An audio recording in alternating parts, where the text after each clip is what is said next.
Hello everyone, good evening. कैसे हैं आप सब लोग? Hope so you all are good. Okay everyone, so as आप सब लोगों को पता है कि हम लोग हमारा तीसरा chapter that is what budget complete कर चुके हैं। और बजट के बाद अब हम लोगों को हमारा चौथा चैप्टर शुरू करना है, that is what your fourth chapter is all about your Indian financial market.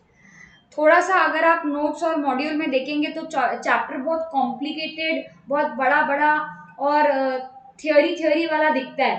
ठीक है, तो मैंने सोचा कि भाई क्यों ना इस चैप्टर को थोड़ा सा अलग तरीके से पढ़ाया जाए। एज अभी तक के तो हम सारे चैप्टर्स नोट से पढ़ रहे थे। और ठीक है, कुछ मैम नोट से पढ़ा देती थी, कुछ मैम हैंड रिटन नोट्स लिखवा देती थी, खुद लिख लेती थी, चलो। लेकिन मैंने जब ये चैप्टर नोट्स और मॉड्यूल में देखा तो मैंने बोला भाई अगर मैंने ये नोट से पढ़ाया तो बच्चे तो मेरे को पहले ही दिन में टाटा बाय कर देंगे, बोलेंगे हमको ये चैप्टर पढ़ना ही नहीं है मैम, बाय, हम जा रहे हैं। तो आई थॉट कि let's try a new technique, ताकि ये चैप्टर को हम इंटरेस्टिंग बना सके और जितना वो दिखने में बोरिंग लग रहा है उतना ही हम उसको इंटरेस्टिंग बना सके। ठीक है, क्योंकि ऐसा लग रहा है अरे कितने सारे पैराग्राफ मैम, कितना लंबा लंबा लिखा है, कौन पढ़ेगा, क्या पढ़ेगा, कैसे। सो सॉर्टेड हम लोग उसको अलग तरीके से पढ़ेंगे। तो मैंने क्या किया है, पीपीटी तैयार करी है आप लोगों के लिए। ठीक है, और वो पीपीटी से हम ये चैप्टर पढ़ेंगे। मोस्ट प्रोबेबली मैं ट्राई करूंगी कि मैं ये पूरे चैप्टर के लिए ही पीपीटी बनाऊं, ताकि हम लोग को इस चैप्टर को बहुत अच्छे तरीके से पढ़ पाए, समझ पाए और कंसिडर कर पाए। ठीक है, okay. So this is what मैं अपनी तरफ से अपना लेवल बेस्ट ट्राई कर रही हूँ कि मैं आप लोगों को ये अच्छी तरीके से समझा सकूं और ये चैप्टर को brief, simple, short, sweet manner में आप तक पहुंचा सकूं। ठीक है, एक क्लियर एक्सप्लेनेशन के साथ, ताकि आप लोगों को याद हो जाए। क्या कह रही हैं मुझसे आप? मिमीसा, hey can anyone send me the PPT. मैंने अभी तक पीपीटी किसी को सेंड नहीं करी है, पहले मैं पढ़ाऊंगी फिर मैं पीपीटी सेंड करूंगी। So here we will start guys. यार ये आपको पढ़ाने आती हूँ मैं और मेरा आईपैड गड़बड़ करता है, ऐसा क्यों होता है यार? मेरे को पढ़ाना है और आईपैड नहीं चल रहा। अब 2 मिनट रुको, मेरे को चेक करूँ तो आईपैड क्यों नहीं चल रहा।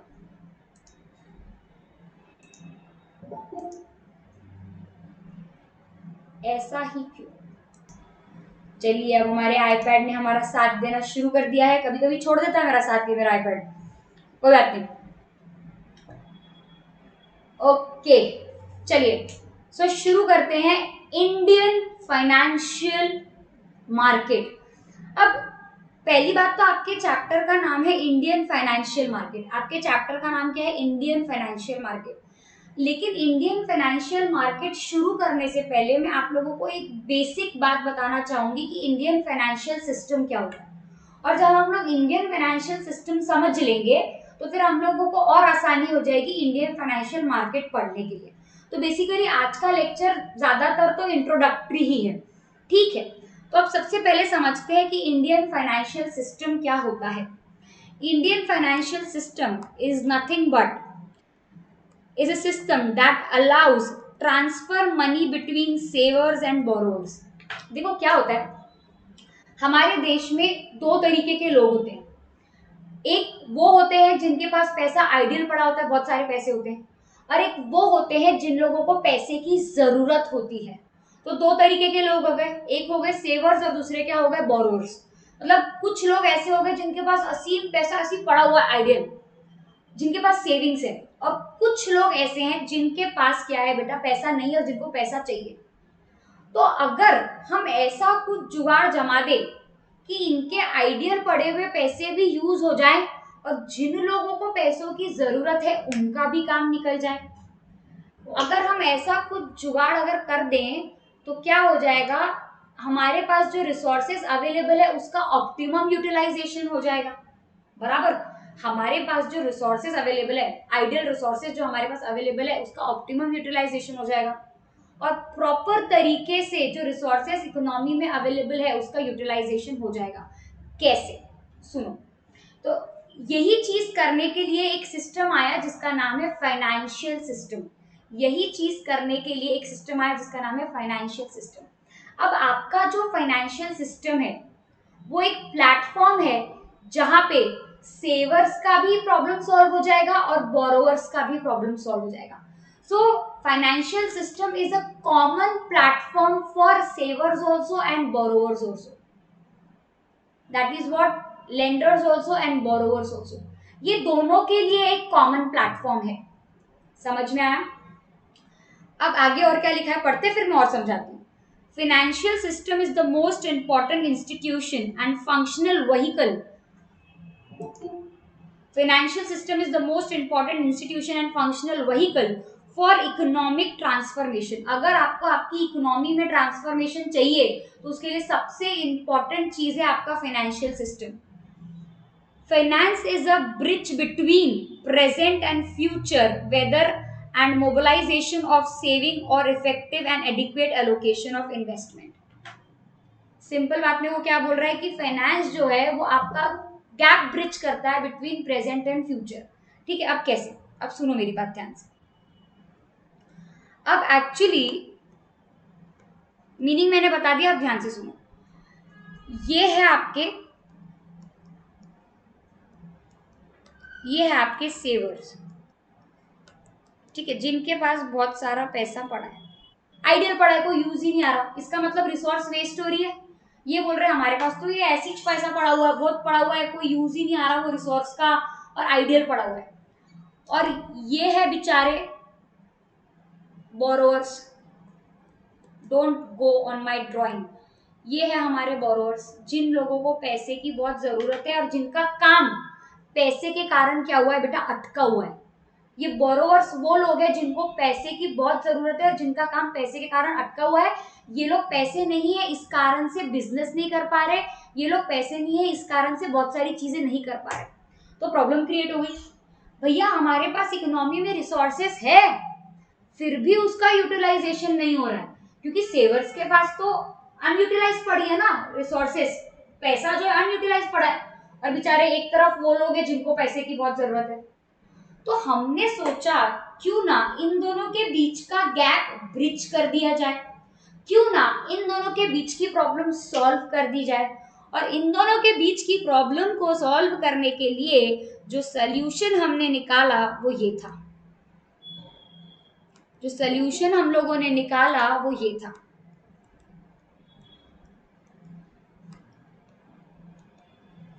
Financial system.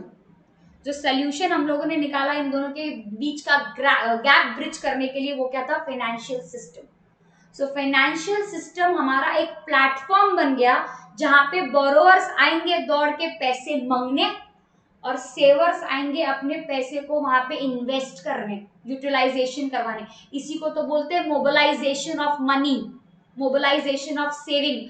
अबे वैसे भी तेरा पैसा खाली पड़ा हुआ लॉकर में, एक काम करना उसको फाइनेंशियल सिस्टम में डाल दे तो कम से कम ब्याज तो आएगा, और उनकी भी जरूरतें पूरी हो जाएंगी जिनको पैसों की जरूरत है. अब ऑब्वियसली बात है, बोरोवर्स को थोड़ी पता रहेगा कि मार्केट में कौन सेवर्स है ना, सेवर्स को पता रहेगा कि बोरोवर्स कौन है, कोई किसी को नहीं जानता. तो इसलिए हमारे पास एक प्लेटफॉर्म है फाइनेंशियल सिस्टम. एक प्लेटफॉर्म हमने ऐसा बना दिया कि जहां पे बोरोवर्स आएंगे भैया पैसे लेने के लिए, और सेवर्स आएंगे पैसे जमा करने के लिए.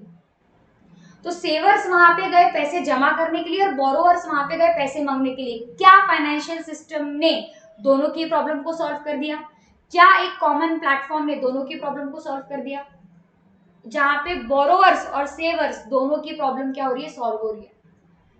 लेंडर्स और बोरोवर्स दोनों की प्रॉब्लम क्या हो रही है, सॉल्व हो रही है. तो इस प्लेटफॉर्म से उन लोगों के पास भी पैसा पहुंच जाता है जिन लोगों को पैसों की जरूरत होती है, जिन लोगों को पैसे की क्या है, नीड है. और जो रिसोर्सेस हमारी इकोनॉमी में अवेलेबल है उसका क्या हो रहा है, ऑप्टिमम यूटिलाइजेशन ऑफ रिसोर्सेस. उसका क्या हो रहा है, ऑप्टिमम यूटिलाइजेशन ऑफ रिसोर्सेस. अबे अगर ये बोरोवर्स को बेचारों को पैसे ही नहीं मिलेंगे तो ये तो कुछ कर ही नहीं पाएंगे, आगे नहीं बढ़ पाएंगे, बिजनेस ही नहीं कर पाएंगे, हमारी इकोनॉमी कैसे आगे बढ़ेगी. तो जिन लोगों के पास आइडियल पैसा है उनका पैसा उठा के उनको दे दो ताकि दोनों की जरूरतें पूरी हो जाए. फुकट में कोई नहीं दे रहा, सेवर्स को ब्याज मिल रहा है और बोरोवर्स का काम निकल रहा है. इन शॉर्ट फाइनेंशियल सिस्टम आपके रिसोर्सेज को ऑप्टिमली यूटिलाइज करने के लिए क्या कर रहा है, हेल्प कर रहा है, दोनों की जरूरतें पूरा कर रहा है. समझ में आया? दोनों के बीच का गैप जो है वो ब्रिज कर रहा है। तो financial system is the platform which bridge the gap between savers and borrowers. दोनों की नीड्स यहाँ पे फुलफिल होती है। पैसों का मोबिलाइजेशन होता है इकोनॉमी में, ताकि जो आइडियल फंड्स पड़े हुए हैं उनका ऑप्टिमम यूटिलाइजेशन ऑफ रिसोर्सेस हो। यहां तक समझा क्या? यहां तक समझा क्या? बताओ पहले, यहां तक समझा क्या? Everyone, is there any doubt till here? Okay. अब आप लोग पूछेंगे मैम कि ये फाइनेंशियल सिस्टम में कौन कौन से अलग अलग प्लेटफॉर्म्स हैं, कौन कौन से अलग अलग सिस्टम्स हैं, मतलब ये फाइनेंशियल सिस्टम के कंपोनेंट्स क्या क्या, एलिमेंट्स क्या क्या है, ये फाइनेंशियल सिस्टम को रन कौन करता है? तो फाइनेंशियल सिस्टम को ये कंपोनेंट्स क्या करते हैं? रन करते हैं। फाइनेंशियल सिस्टम को ये कंपोनेंट्स क्या करते हैं? रन करते हैं।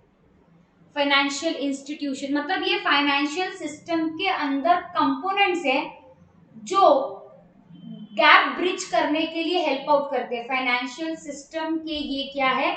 कंपोनेंट्स है जो ब्रिज को क्या करते हैं, जो गैप को क्या करते हैं? ब्रिज करते हैं। सॉरी सॉरी सॉरी, क्या बोला मैंने? ये जो अभी मैंने आपको स्लाइड दिखाई ये वाली, ये सारे फाइनेंशियल सिस्टम के क्या है? कंपोनेंट्स है जो आपकी गैप को क्या करते हैं? ब्रिज करते हैं। मतलब फाइनेंशियल सिस्टम इनके जरिए रन होता है। ये सारे फाइनेंशियल सिस्टम के कंपोनेंट्स है जिसके जरिए फाइनेंशियल सिस्टम क्या होता है? रन होता है।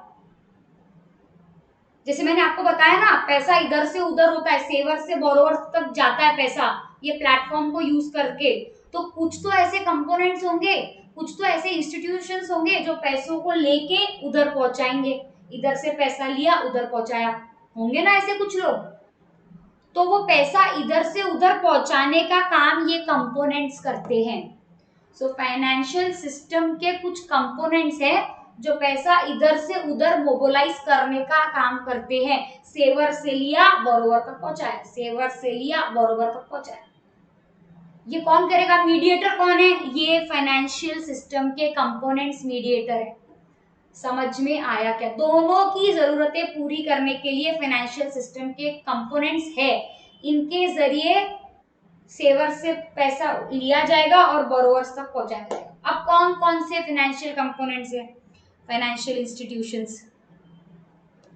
पहला कौन सा है? फाइनेंशियल इंस्टीट्यूशन, बैंक वगैरह हो गए हमारे financial institution, NBFC bank, private public bank. फिर है हमारा financial market, primary market, secondary market, financial market, capital market जो होता है हमारा, फाइनेंशियल मार्केट जहाँ पे शेयर्स, डिबेंचर, बॉन्ड, सिक्योरिटीज का लेन देन होता है। फिर फाइनेंशियल इंस्ट्रूमेंट्स, इसके जरिए भी हम लोग ये सब चीजें कर सकते हैं। फिर फाइनेंशियल सर्विसेज एंड करेंसी, ये सारे क्या है? आपके कंपोनेंट्स है। किसके? फाइनेंशियल सिस्टम के, जिसके जरिए आप क्या करने वाले हो बेटा? जो गैप है उसको क्या करने वाले हो? ब्रिज करने जाओ। सेवर्स और बोरोवर्स के बीच की जो गैप है उसको ब्रिज करने वाले हो। तो ये सारे आपके फाइनेंशियल सिस्टम के क्या है? कंपोनेंट्स है। और बेसिकली हमको इस चैप्टर में फाइनेंशियल मार्केट पढ़ना है। हमको इस चैप्टर में क्या पढ़ना है? फाइनेंशियल मार्केट पढ़ना है और थोड़े बहुत फाइनेंशियल इंस्टीट्यूशंस। समझ में आया? ये मैंने आपको इंट्रोडक्शन दिया, अब समझ में आया? Indian financial market is a part of financial system. अब समझ में आया कि क्यों मैंने फाइनेंशियल सिस्टम पहले बताया आपको? चाहती तो इंडियन फाइनेंशियल मार्केट से धड़ाल से शुरू कर सकती थी, लेकिन कुछ बेस नहीं, आता पता नहीं, समझा नहीं, पता नहीं कहाँ जा रहे। पहले बेस तो क्लियर हो ना। तो Indian financial market is the part of financial system. Financial system is the platform to bridge the gap between borrowers and savers. And financial market is the part of that financial system. समझ में आया क्या? Okay, तो अब हम लोग शुरू करते हैं प्रॉपरली इंडियन फाइनेंशियल मार्केट। अब हम लोग क्या शुरू करते हैं? Properly Indian financial market. इतना तो समझ में आ गया है कि Indian financial market financial system का क्या है? पार्ट है, जो कि बोरोवर्स और सेवर्स के बीच की गैप को क्या करने वाला है? ब्रिज करने वाला है। जो गैप है उसको क्या करने वाला है? ब्रिज आउट करने वाला है। फिलअप करने वाला है। समझ में आया? So Indian financial system is the part of Indian financial market is the part of Indian financial system which will be bridging the gap between borrowers and savers। समझा क्या? यहाँ तक के क्लियर? तो बहुत जोश में इंट्रोडक्शन दिया मैंने इसका। यहाँ तक के कोई डाउट? आगे बढ़ू? अब एक बार ये समझ में आ गया ना, अब ये चीजें ऐसी फटफट समझ में आएंगी एकदम। ठीक है, चलिए शुरू करें। मीनिंग पढ़ते हैं। इंडियन फाइनेंशियल मार्केट क्या है? स्लाइड कैसी लग रही है ये बताओ। आपने बताया नहीं आपको स्लाइड कैसी लगी यार, इतनी मेहनत से बनाया यार, जल्दी बताओ। इससे इजी लग रहा है पढ़ना?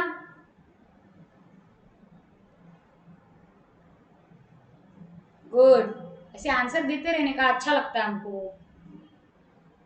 धन्यवाद धन्यवाद धन्यवाद एवरीवन, धन्यवाद सबको, धन्यवाद। ओके, सो शुरू करते हैं। Indian financial system of an economy, वो लोग थोड़ा सा ओवरव्यू दे रहे हैं। ये आपका क्या है? ओवरव्यू। जैसे मैंने आप लोगों को ओवरव्यू दिया ना, तो ये उन लोगों के अकॉर्डिंगली ओवरव्यू है इंडियन फाइनेंशियल मार्केट शुरू करने के पहले। ठीक है, so Indian financial system of an economy is a crucial element for its economic development. Her economy के लिए फाइनेंशियल सिस्टम बहुत ही इंपॉर्टेंट होता है। अगर आपको अपनी इकोनॉमी का इकोनॉमिक डेवलपमेंट करना है, सो वो इकोनॉमिक डेवलपमेंट के लिए फाइनेंशियल सिस्टम का होना बहुत जरूरी है। ठीक है, it facilitates the flow of funds from the households savers to the business organization, that is what investors, thereby assisting in the creation of wealth for the nation। उनने भी यही लिखा है, थोड़ा अच्छी इंग्लिश में लिखा है, बस बोलना यही है कि ये इंडियन फाइनेंशियल सिस्टम आपको किस चीज के लिए हेल्प करता है कि हाउस होल्ड के पास जो फंड है, that is what your savers, household के पास जो फंड है वो कहाँ तक पहुंच जाए? बिजनेस के पास पहुंच जाए, इन्वेस्टर्स के पास पहुंच जाए, या बोरोवर्स के पास पहुंच जाए। समझ में आया? यही इंडियन फाइनेंशियल सिस्टम का एक बेसिक मोटिव है कि there should be, it facilitate, Indian financial system facilitates flow of funds from household to the investors. और इससे क्या होता है? आपके इकोनॉमी में क्रिएशन ऑफ वेल्थ होता है। इससे आपकी इकोनॉमी में क्या होता है राजा?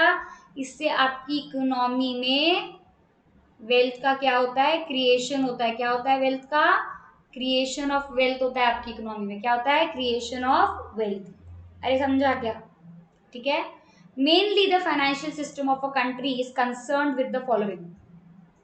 अब मेनली हमारी कंट्री में फाइनेंशियल सिस्टम में क्या क्या होता है? ठीक है, तो मेनली आपकी कंट्री में फाइनेंशियल सिस्टम में ये होता है। आपकी कंट्री में अगर फाइनेंशियल सिस्टम है तो वो मेनली किस चीज से कंसर्न करता है? आपकी कंट्री में अगर फाइनेंशियल सिस्टम है तो वो मेनली किस चीज से कंसर्न करता है? What are the things which the financial system is concerned about? So the first is allocation and mobilization of saving. Yes, जो सेविंग आइडियल पड़ी है उसका प्रॉपर अलोकेशन होना चाहिए, मोबिलाइजेशन होना चाहिए। अलोकेशन का मतलब क्या?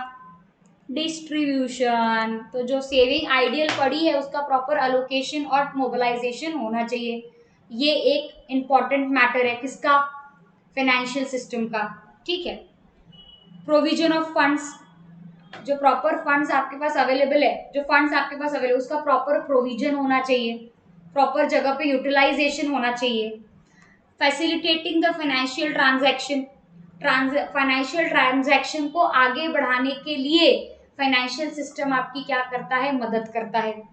फिर developing the financial market. Yes, जितना ज्यादा स्ट्रॉन्ग आपका फाइनेंशियल सिस्टम होगा उतना ही ज्यादा स्ट्रॉन्ग आपका फाइनेंशियल मार्केट होगा, और जितना ज्यादा आप इस चीज को कंसिडर करेंगे, अप्लाई करेंगे, उतना ज्यादा आपका फाइनेंशियल मार्केट क्या होगा? आगे बढ़ेगा। फिर provision of legal financial structure. Yes, proper एक प्रोविजन बनना चाहिए आपका, प्रॉपर लीगल फाइनेंशियल स्ट्रक्चर कैसा होना चाहिए, क्या फाइनेंशियल स्ट्रक्चर आपने फॉलो करना चाहिए। And provision of financial and advisory services also should be there. Financial system इस चीज का भी ध्यान रखता है कि प्रॉपर एडवाइजरी सर्विसेज भी वो प्रोवाइड करे, प्रॉपर फाइनेंशियल सर्विसेज भी वो प्रोवाइड करे। मतलब फाइनेंशियल सिस्टम के अंदर आपको ये सारी इंपॉर्टेंट बातें मिलेंगी। क्या बोल रहा है वो? फाइनेंशियल सिस्टम के अंदर आपको ये सारी इंपॉर्टेंट बातें मिलेंगी। समझ में आया क्या? समझा क्या? क्या पढ़ा हम लोगों ने? हम लोग क्या पढ़ना शुरू किए? Indian financial market. Indian financial market, Indian financial market किसका पार्ट है? इंडियन फाइनेंशियल सिस्टम का। सबसे पहले हमने पढ़ा कि इंडियन फाइनेंशियल सिस्टम क्या होता है, यहाँ पे भी पढ़ा ये येलो वाले मीनिंग में, उसके पहले भी मैंने आपको बताया। फिर हमने पढ़ा कि इंडियन फाइनेंशियल मार्केट के इंपॉर्टेंट पॉइंट्स क्या होते हैं। समझ में आया? ओके, ये देखो इस तरीके से काम करता बेटा आपका ये, इस तरीके। अब मैंने क्या बताया? Financial market is a part of financial system, तो वो भी वही चीज करने में हेल्प करेगा ना, बोरोवर से सेवर से पैसा बोरोवर तक पहुंचाएगा। ये देखो डायग्राम से तो आधी बातें क्लियर हो जाएंगी आपको। इधर कौन बैठे हैं आपके? Investors, lenders. बीच में कौन है आपका? Financial market. देखो उन्होंने कितने सारे एग्जाम्पल भी दिए हैं, bank of America, HSBC, JP Morgan, city group, ये सारे आपके क्या है? ये सारे आपके पार्ट्स ऑफ फाइनेंशियल सिस्टम है जो आपको हेल्प करेंगे पैसा इधर से उधर करने में। और इधर साइड कौन बैठा है आपका? बोरोवर्स, जो पैसा लेने के लिए बैठे, that is what government and companies. इन्हीं को तो पैसा लगता है आगे अपना बिजनेस करने के लिए। इस तरीके से आपका साइकिल चलता है। Financial market is all about bringing investors and borrowers together. समझ में आया क्या? So we have started with financial system. Financial system is nothing but, वो भी यही कर रहा है, वो बड़ा प्लेटफॉर्म है। Financial market is a part of financial system and we have to study financial market in this chapter. First we have started with financial system. It is a big platform which consists of lots many components where they bridge the gap between savers and borrowers. In that we have started with financial market. Financial market is the part of financial system which helps you to bridge the gap between investors and borrowers. And this is what how financial market works. क्या ये diagram से समझ में आ रहा है सबको कि financial market कैसे काम करता है? ये सारे जो इंस्टीट्यूशन है, banks and other financial institution, इनके जरिए बोरोवर्स और लेंडर्स एक दूसरे के करीब आते हैं। इनके जरिए फाइनेंशियल ट्रांजैक्शन पॉसिबल हो पाते हैं, परफॉर्म हो पाते हैं। समझ में आया क्या? एक और क्रिस्टल क्लियर करने के लिए एक और मीनिंग है मेरे पास आपके लिए, ताकि आपको ये फाइनेंशियल मार्केट का मीनिंग एकदम क्रिस्टल क्लियर हो जाए। ठीक है? So financial markets are the place where people and companies come to buy and sell assets like share, bonds, debt, commodities and other products. Yes, यही हो रहा है। ये सब के जरिए भी तो बोरोवर्स और लेंडर्स की नीड ही फुलफिल हो रही है। कंपनी शेयर, डिवेंचर, बॉन्ड ये सब क्यों इश्यू करती है? क्योंकि उसको पैसे चाहिए, और वही लोग इन्वेस्ट करेंगे जिनके पास पैसा आइडियल पड़ा है। तो ये भी तो एक तरीका ही हो गया ना फाइनेंशियल मार्केट का, पैसे रेज करने का, फंड्स को, आइडियल फंड्स को यूटिलाइज करने का। ठीक है? People have traded on financial market for hundreds of year and they Guru out of a very real practical need to help people buy and sell things more efficiently and help companies that needed money to raise in more quickly. सीधी सीधी बात तो ये बोल रहा है financial market के जरिए आप पैसा रेज कर सकते हो। क्या बोल रहा है वो? फाइनेंशियल मार्केट के जरिए आप पैसा क्या कर सकते हो? रेज कर सकते हो। समझ में आया? अब ऐसे ही जस्ट फॉर बेसिक इंफॉर्मेशन के लिए, फाइनेंशियल मार्केट के पार्टिसिपेंट्स कौन कौन होते हैं, मतलब कौन कौन डील करता है फाइनेंशियल मार्केट में? Government, central bank, bank, corporations, institutional traders, retail traders, brokers, market makers, ये सारे लोग फाइनेंशियल मार्केट में क्या करते हैं? डील करते हैं। और पर्पस एक ही, to bridge the gap between savers and borrowers. बस पर्पस एक ही, काम एक ही होने वाला है, पर्पस एक ही पर्पस है, to bridge the gap between savers and borrowers. So क्या पढ़ा? पहले मीनिंग पढ़ा, फिर उसके बाद इंपॉर्टेंट पॉइंट्स पढ़े, the things to which financial system is concerned। समझ में आ गया यहाँ तक? आगे बढ़ू क्या? आगे बढ़ू एवरीवन? अरे किधर गए? सो गए क्या?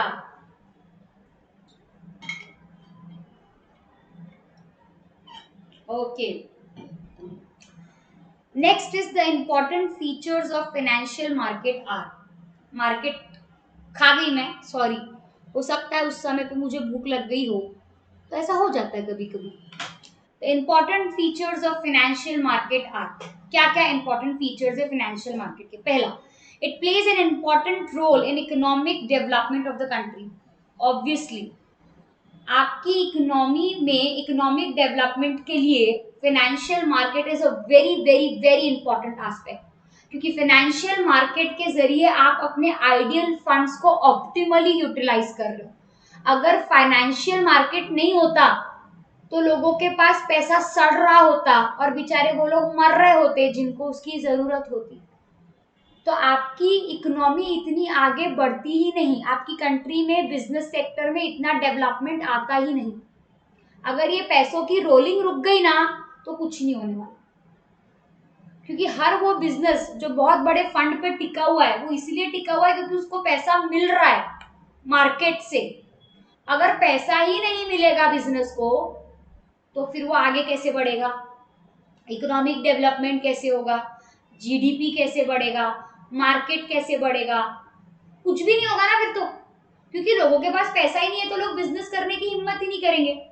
आज लोग अपना बिजनेस एक्सपांड करने की हिम्मत क्यों करते हैं? क्योंकि उनको पता है वो मार्केट से पैसा रेज कर सकते हैं। जिन लोगों के पास पैसा आइडियल पड़ा है वो उन लोगों को लाके दे देंगे और उस पैसे के जरिए फिर वो लोग अपना बिजनेस आगे बढ़ाएंगे। लेकिन अगर ये फाइनेंशियल मार्केट वाला सिस्टम ही नहीं हो, प्लेटफॉर्म ही नहीं हो, तो फिर तो कुछ होगा ही नहीं।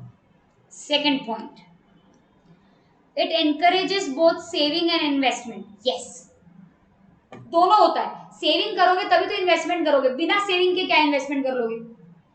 तो इससे क्या होता है, दोनों चीज का एनकरेजमेंट होता है कि भैया सेविंग करोगे तो आप इन्वेस्टमेंट कर पाओगे और इन्वेस्टमेंट कर पाओगे तो आपको रिटर्न मिलेगा और वही इन्वेस्टमेंट से इकोनॉमी में वेल्थ क्रिएट होगा।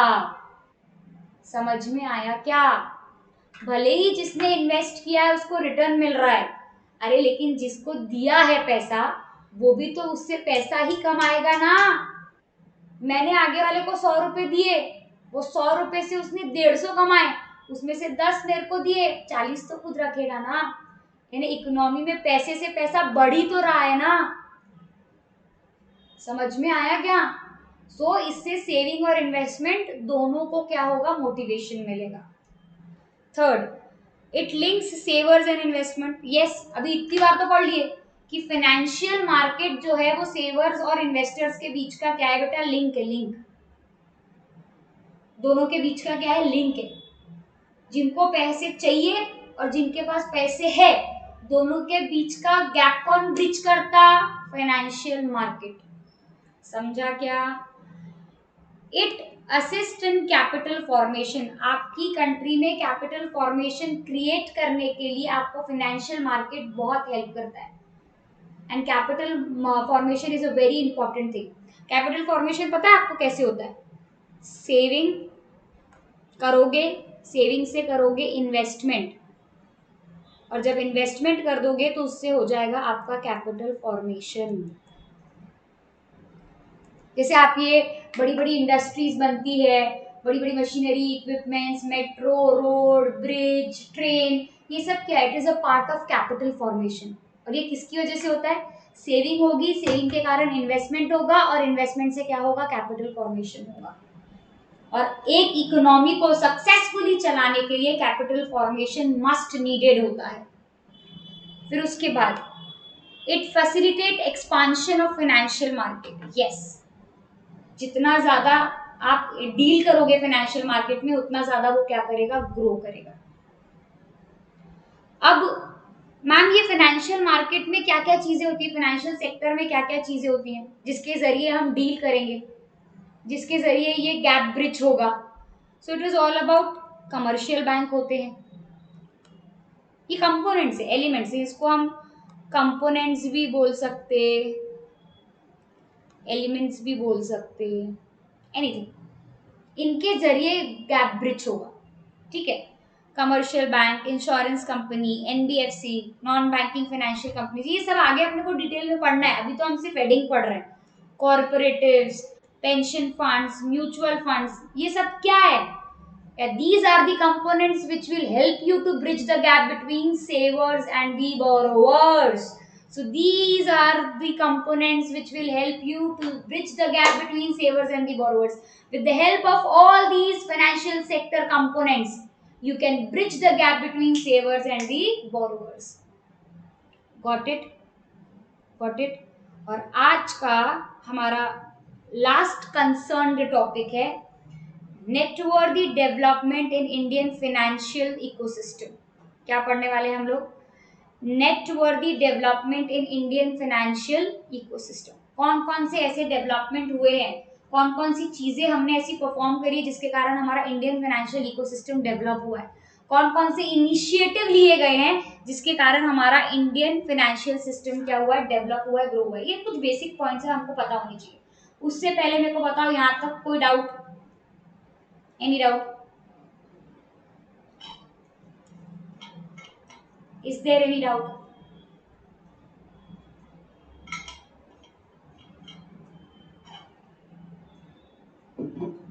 Okay okay. हाँ, और ये जो आपका जो ये मैंने बनाया है ना पीपीटी, डोंट वरी, ये मॉड्यूल को ध्यान में रखते ही बनाया है। मतलब I have considered module and notes, और उसी को ध्यान में रखते हुए थोड़ा सा इजी सॉर्टेड मैनर में ये पीपीटी बनाया।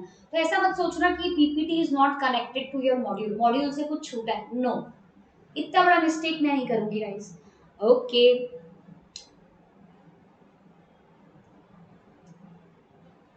इन्वेस्टमेंट कॉर्पस इन, वो इन और कॉर्पस के बीच में गैप होना चाहिए। Okay, so it is all about investment corpus in Indian insurance sector can rise to 1 trillion by 2025। उनका बोलना ये है कि भैया इंश्योरेंस सेक्टर में और ज्यादा इन्वेस्टमेंट बढ़ जाना चाहिए, मतलब इंश्योरेंस सेक्टर को और एक्सपांड करना है अप टू 1 ट्रिलियन, और ये टारगेट कब तक के लिए रखा है हम लोगों ने? 2025 तक के लिए। तो ये सारे ना कुछ इनिशिएटिव्स लिए हैं फाइनेंशियल मार्केट को ग्रो करने के लिए, फाइनेंशियल इकोसिस्टम को ग्रो करने के लिए। तो ये कुछ सारी बातें हैं जो आपको सिर्फ ध्यान में रखनी है, सिर्फ समझना, एक बार रीड करना बस, ठीक है। सो हम लोगों ने एक क्या प्लान बनाया है कि भैया इंश्योरेंस सेक्टर का कॉर्पस इन्वेस्टमेंट कैपिटल और बढ़ जाना चाहिए टिल 1 ट्रिलियन अप टू 2025। फिर उसके बाद credit insurance and investment penetration is rising in rural areas. Yes, ये सारी चीजें रूरल एरियाज में भी बढ़ रही है और हमको और बढ़ाना चाहिए ताकि रूरल एरियाज में इसका अवेयरनेस क्रिएट हो, ताकि और ज्यादा फाइनेंशियल सिस्टम को क्या बोलते हैं, बाउंड्रीज मिले काम करने के लिए, एरिया मिले काम करने के लिए। It should not be limited to only urban areas. It should be also extended to rural areas. क्योंकि रूरल एरियाज के पास भी तो आइडियल फंड्स होंगे ना, तो उनके आइडियल फंड्स को क्यों यूटिलाइज नहीं करेंगे हम, ठीक है। फिर उसके बाद lower mutual fund penetration of 5 to 6% reflects the growth opportunities. उनका बोलना ये है कि म्यूचुअल फंड में अगर 5 to 6% क्या बोलते रिफ्लेक्शन होगा, इंक्रीमेंट होगा, तो it will indicate the growth, it will indicate the growth, ठीक है, ग्रोथ अपॉर्चुनिटीज क्रिएट होंगी। The government of India launched India post payment bank to provide every district with 1 branch with each will help increasing the penetration, increasing the rural penetration. उनका बोलना ये है कि एक ऐसा एक बैंक लॉन्च किया किसने, इंडियन गवर्नमेंट ने, that is what India post payment bank. हर, और उसकी ब्रांच हर जगह उनने खोली, हर डिस्ट्रिक्ट में उसकी ब्रांच खोली ताकि हर किसी को फैसिलिटी मिल सके, बैंकिंग फैसिलिटी मिल सके। क्या करा इंडियन गवर्नमेंट ने, क्या किया बेटा, India post payment bank open किया, ठीक है, और हर डिस्ट्रिक्ट में उसकी ब्रांच खोली। इंडिया ने लॉन्च किया क्या, इंडिया पोस्ट पेमेंट बैंक, और हर डिस्ट्रिक्ट में उसकी क्या करी बेटा, हर डिस्ट्रिक्ट में उसकी ब्रांच ओपन करी ताकि पूरे रूरल एरियाज को उसकी फैसिलिटीज मिल सके। उसके बाद Maharashtra has launched its mobile wallet facility allowing transferring of funds from one place to another, from one wallet to another. आजकल वो चला है ना वॉलेट वाला सिस्टम, पेटीएम, गूगल पे, ये वो। सो वैसे ही महाराष्ट्र ने क्या किया, एक मोबाइल वॉलेट फैसिलिटी शुरू करी जिसके जरिए आप एक वॉलेट से दूसरे वॉलेट में क्या कर सकते हैं बेटा, पैसे ट्रांसफर कर सकते हैं, ठीक है। और Maharashtra is the first state to launch it. ये आपको याद रखना पड़ेगा कि मोबाइल वॉलेट फैसिलिटी लॉन्च करने वाला फर्स्ट स्टेट कौन था? महाराष्ट्र। एमसीक्यू क्वेश्चन है ये। As of October 2018 the financial inclusion, मैं इसको यहाँ से रीड करती हूँ। चलो यहाँ पे ना कुछ प्रॉब्लम हो गई है, वो बहुत वर्ड्स चिपक गए। ओके, यहाँ पे बराबर दिया हुआ है। मैं पीपीटी में उसको करेक्ट कर दूंगी और आप लोगों को भेज दूंगी, ठीक है। As of October 2018, my Financial Inclusion Lab has selected 11 fintech innovators with an investment of US 9 million promoted by IIM Ahmedabad Bharat Inclusion Initiative along with JP Morgan, Michael and Susan Dell Foundation and the Bill and Melinda Gates Foundation। मतलब इन लोगों को combine करके क्या किया इन लोगों ने? एक मतलब the financial inclusion lab has selected 11 fintech innovators. 11 fintech innovators को चूज किया गया। किसने चूज किया? फाइनेंशियल इंक्लूजन लैब में। कितने इन्वेस्टमेंट के साथ? बेटा 9.5 मिलियन इन्वेस्टमेंट के साथ चूज किया और उन लोगों ने एक नई चीज इनोवेट करी। समझ में आया क्या? Okay. Government has approved new banking licenses and increased the FDI limit in the insurance sector. Yes, अब FDI लिमिट बताऊंगी। FDI लिमिट क्या होता है जब हम इंश्योरेंस सेक्टर पढ़ेंगे। गवर्नमेंट ने FDI limit for insurance sector भी क्या कर दी है? बढ़ा दी है। समझ में? ये कुछ कुछ छोटी छोटी बातें हैं जो आपको थोड़ी बहुत ध्यान में रखनी है, बाकी इसका कोई बहुत ज्यादा रेलेवेंस नहीं है। तो बताओ, is it clear till here? Is it clear till here? And sorry for some of the mistakes in PPT, उसको मैं क्लियर कर दूंगी, ठीक है। चलो बताओ, यहां तक के कोई doubt? So how was the lecture guys? How was the Josh today? How was the introduction of the lecture? How was the introduction to the lecture? Okay guys, okay, thank you everyone for your amazing response. Wow, thank you. या इसका recording मिल जाएगा। Thank you सबको, बहुत thank you. Thank you Ankush, Kush, Chanchilika, everyone, thank you so much. So what we have seen today, we have seen the meaning of financial system, we have seen the components of financial system, then we have started with financial market, we have seen the importance, the components and the important features, important points, and after that we have seen the initiatives taken for the development of financial system. Okay guys, so we will have, I will take a leave here and we will stop the lecture. Okay, तो यहाँ हम रुकते, कल हम मिलेंगे आगे की बातों के साथ। अब यहाँ से लेक्चर इंपॉर्टेंट ही है और कंटिन्यूएशन में चलेगा। कल से मैं बैंकिंग सेक्टर के साथ शुरू करने वाली हूँ और आगे कैसे कंटिन्यू करेंगे सब बताऊंगी, ठीक है। Okay guys, so it was a great lecture with you all. Thank you for being so patient for this lecture, और इतने पेशेंटली आप लोगों ने सुना और बने रहे। कल भी आप लोग ऐसे ही आएंगे इस लेक्चर के लिए, ठीक है। कल 5 बजे मिलते हैं, तब तक के लिए guys take care, tata, bye bye, see you. एक बार और पढ़ लो, कोई डाउट होगा तो बताओ, ठीक है। ओके, रिकॉर्डिंग मिल जाएगा, no worries. Okay guys, bye bye.